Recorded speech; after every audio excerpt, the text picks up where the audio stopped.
тэнцэх 100 өдрийн чаленжийн дараач өдөр эхэлж байна.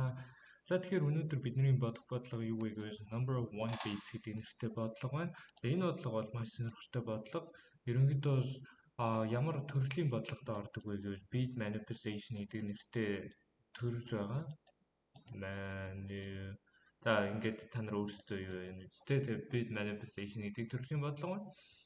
За тэгэхээр beat manipulation ер нь ямар компани ярилцлагууд их орж ирд юм бэ гэхээр ерөнхийдөө Amazon-ы ярилцлага их орж ирж байгаа. За тэгээд хэдүүр нь юу өгдөх вэ гэвэл n гэдэг нэг integer өгдөх нь 11 ч гэдэг юм уу 128 ч гэдэг юм уу нэг ямар нэгэн бүхэл тоо өгдөх нь тэрний хэдүүлээ хідэн set beat байгаагийн тоосноо binary хоёрын тооцны системд байгаа тооных нь хэдүүлээ хідэн set beat байгаагийн тоосноо. За set beat гэдэг нь өөрөө юу вэ гэвэл нэгийг хэлээд байгаа шүү дээ. Нэгийг. За reset beat гэдэг нь тгийг хэлж байгаа тийм ээ.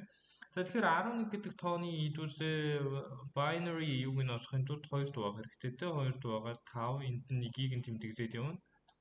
Үүсдэгдэл 1 байна. 2 байна. Тийг байна. 1 байна. 2 дуусаа 1. За тэгээд доороос нь дээшээ бичин те.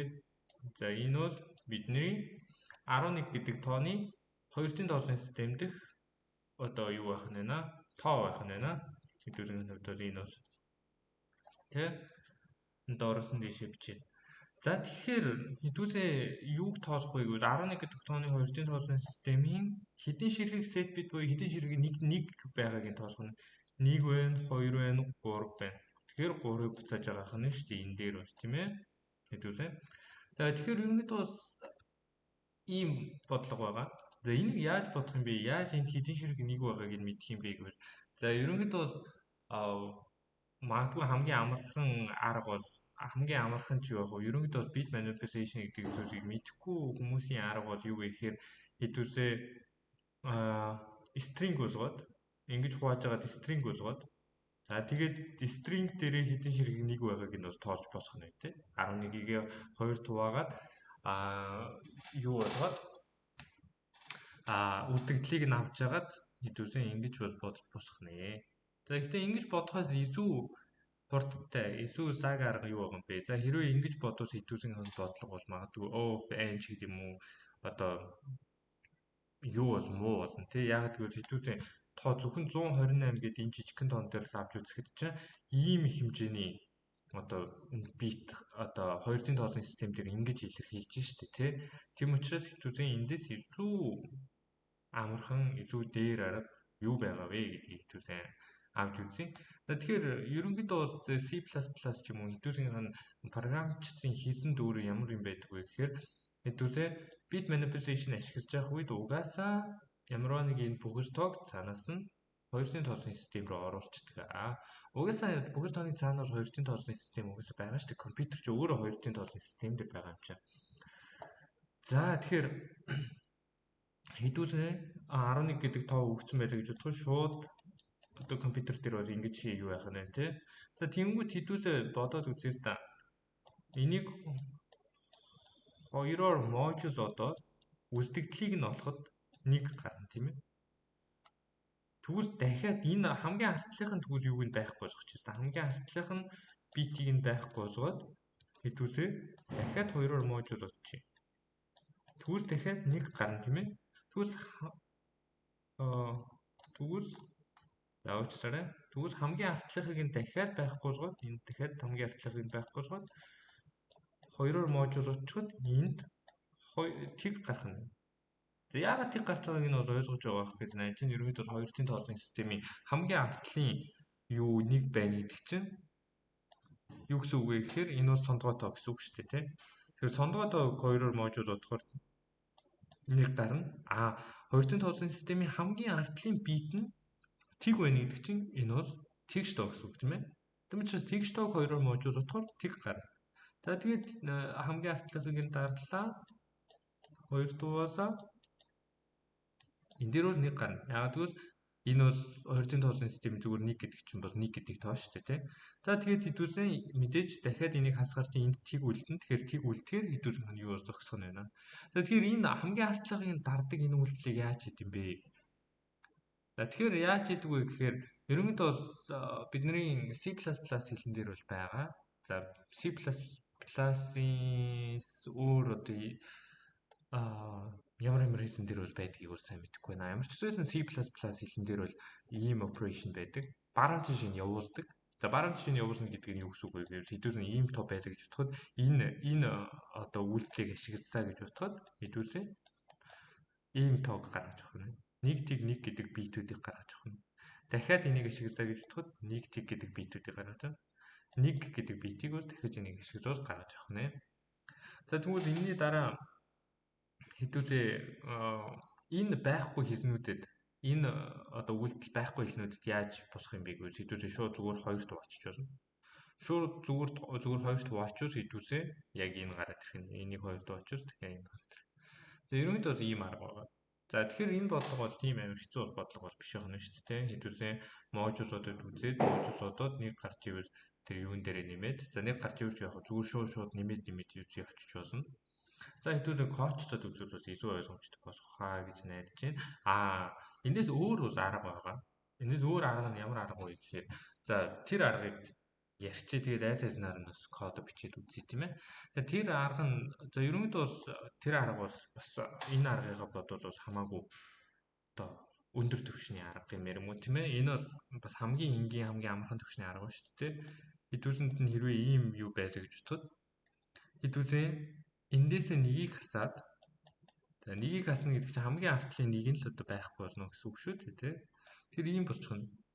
За тэгээд энэ хоёрын төлөө за би энэ end шүү дээ. Энд арай биш зурчихсан. За яаж зурвал бос тийм болоо. За энэ бол end тийм ээ. Энэ хоёрын end operation-ыг авч байгаа нь end одоо тэр үйлдэлийг нь тийм ээ. За end гэдэг чинь яадаг вэ? Нэг байвал зөвхөн нэг байх үед л нэг гардаг. Бусд үед бол тэг гарна. За юу гэсэн үг вэ гэхээр 2 бит нь 2-аа 1 байж ижил 1 гэдэг set битийг үүсгэх нь байна тийм ээ. За тэгэхээр энэ дээр нэг тэг байгаа юм чинь энэ дээр тэг гарах нь байна. Энэ дээр нэг байгаа юм чинь энэ дээр нэг гарна. Тэг байгаа юм чинь тэг гарна. Нэг байгаа юм чинь нэг гарна. Дахиад эндээс нэгийг хаслаа. За тэгээс нэгийг хасгаар угаасаа уртлаас зээлэх нь тодорхой тийм учраас ийм гарах нь. За тэгэхээр энийг дахиад за энэ end operation-ыг хийжээ. Тэгвэл тэг нэг байгаа юм чинь тэг гарна. Нэг тэг байгаа юм чинь тэг гарна. Тэг байгаа юм чинь тэг гарна. Нэг байгаа юм чинь нэг гарна. За дахиад нэгийг хасгаар энд юу болох вэ гэвэл уртлынхаас зээрж явсаар байгаад юу болох вэ гэвэл за ийм болно гэдгийг та нар мэдж байгаа хаа гэж найж байна. Тэгэхээр тэг нэг байгаа юм чинь тэг гарна. Тэг нэг байгаа юм чинь тэг гарна. Тэг нэг байгаа юм чинь тэг гарна. Тэг нэг байгаа юм чинь тэг гарна. За бид нэр тэг дээр хүрээд ирлээ. Энд дээр бидний зүг бос зогсох ёстой. За тэгэхээр үндсэндээ бид нэр юу хийж ийнэ вэ гэхээр хэдүүлээ n-ийн за n-ээс нэгийг n дээр хадгалж байгаа юм байна. Тийм ээ энэ хоёрын and гэдэг operation-ыг нэг дээр хадгалж байгаа юм байна. За тэгвэл хэдүүлээ raise гэдэг нэг юу байлаа гэж бодоход тэрийг зөвхөн нэгээр нэмэгдүүлээд явах нэ байнгын. За хэдүүлээ тоолоод үзье 1 2 3 ширхэг нэг байсан. Тэгвэл хэдүүлээ хэдэн удаа n operation-ыг хийсэн бэ? N одоо үйлдэлийг хийсэн бэ? And үйлдэлийг 1 хийсэн, 2 хийсэн, 3 хийсэн. Дөрөнгө дууссан. Нийт 3 ширхэг үйлдэлийн дараа угаасаа энэ нэгүүд нь байхгүй болоод тийг босох нэ. Тэгээ энэ ямар нэгэн тийм цүн совин дээр одоо үндэслэн юу ч юм уу те арга ч юм уу тийм бол биш.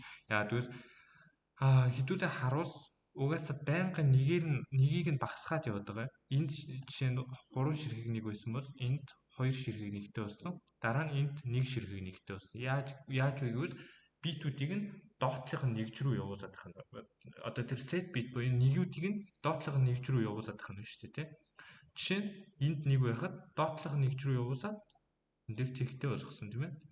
Энд 1 байхад доотлох нь нэгж рүү буюу ийшээ нь явуулаад нэгтэй болгосон. Тэгвэл энд 1 байхад доотлох нь нэгж рүү буюу ийшээ нь явуулаад энд тэгтэй болгожээ. За тэгэхээр ерөнхийдөө бидний бодлого ингэж бодогдох нь байна. За хэдүүлээ коучдод үзье. За хэдүүлээ коучдод яаж коуччих вэ гэдгийг харъя.